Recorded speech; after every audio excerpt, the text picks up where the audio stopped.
एक बार भगवान पर चढ़ जाए वो कभी पैरों में नहीं जानी चाहिए। विशेष रूप से इसका ध्यान रखा जाना चाहिए।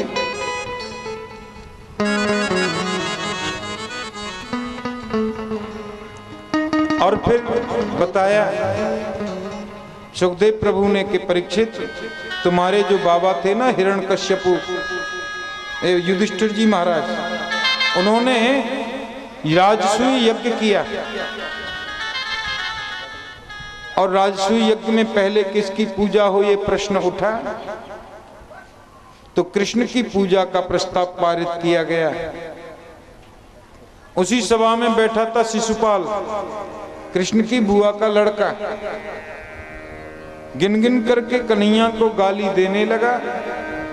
मेरे गोविंद की उंगली से सुदर्शन चक्र निकला, शिशुपाल का सिर धड़ से अलग कर दिया और उसकी जो आत्म ज्योति है 7 बार आकाश में चक्कर लगाकर भगवान के अंदर समाहित हो गई, यानी मोक्ष मिल गया, मुक्ति।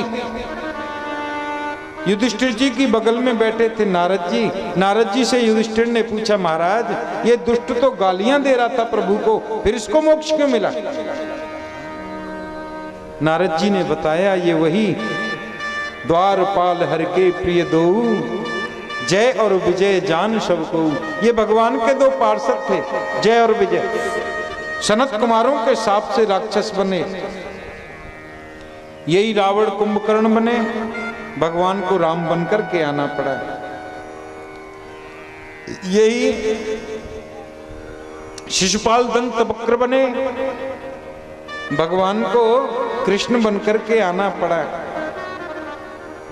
ये वही तो शिशुपाल है, जय और विजय।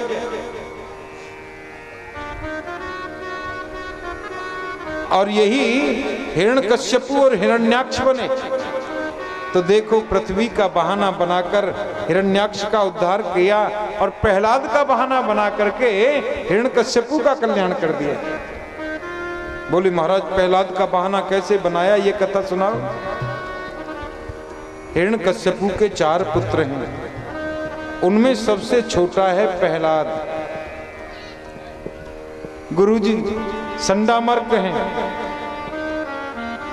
शुक्राचार्य के पुत्र हैं दोनों, संड और अमर्क। राक्षसी विद्या पढ़ाते हैं, लेकिन प्रहलाद तो कुछ और ही पढ़ते हैं। एक बार हिरण्यकश्यपु ने प्रहलाद जी को बुलाया और जो अच्छी शिक्षा सीखी हो वो बताओ, ऐसा बोला। प्रहलाद जी बोले, बताऊं?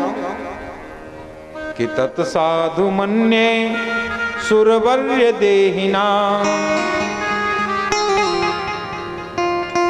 तत्साधु मन्ये सुरवर्य देहिना, सदा समुद्रग्निमसद्याग्रह हित्वात्मपातं गृहमन्दकूपं वनं गतो यद हरिमाश्रयेत। पिताजी, मैंने तो जीवन में इतना ही सीखा है, ये संसार सब झूठा है,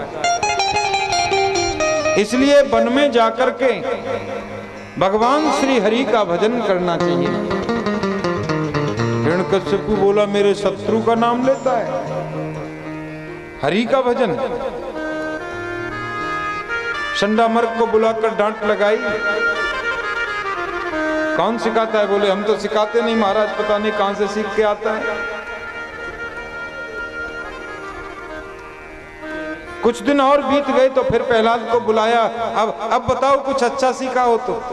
प्रहलाद जी बोले, अच्छा सीखता हूं तो पिताजी डांट लगाते हो आप? बोले, नहीं नहीं, डांट नहीं लगाऊंगा। कि श्रवणम कीर्तनम विष्णु स्मरणम पाद सेवनम अर्चनम वंदनम दास्यम सख्यम आत्मनिवेदनम।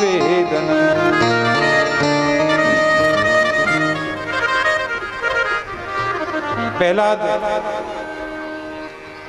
आपके सामने प्रस्तुत हो गए। बोलिए प्रहलाद जी महाराज की जय, बोले अच्छी बात बताऊं तो आप मारते हो मुझे। हिरण्यकश्यपु बोला मारूंगा नहीं, बताओ।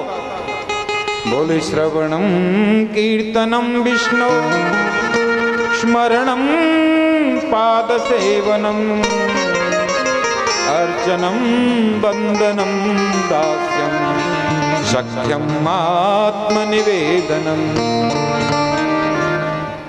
पिताजी, भगवान श्री हरि, श्री विष्णु, श्री नारायण, राम, कृष्ण, इनकी भक्ति 9 प्रकार से की जाती है। श्रवणम कीर्तनम विष्णु स्मरणम पाद सेवनम। पहली भक्ति सुनना है, फिर जिसकी कथा हम सुन रहे हैं उसका कीर्तन करना है।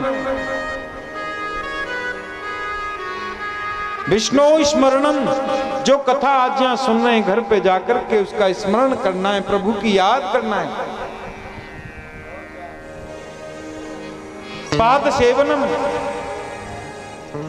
9 प्रकार की भक्ति है। ये 9 प्रकार की भक्ति जिसके मन में दृढ़ रूप से स्थान पाले उसको तो मुक्ति मिलनी ही मिलनी है।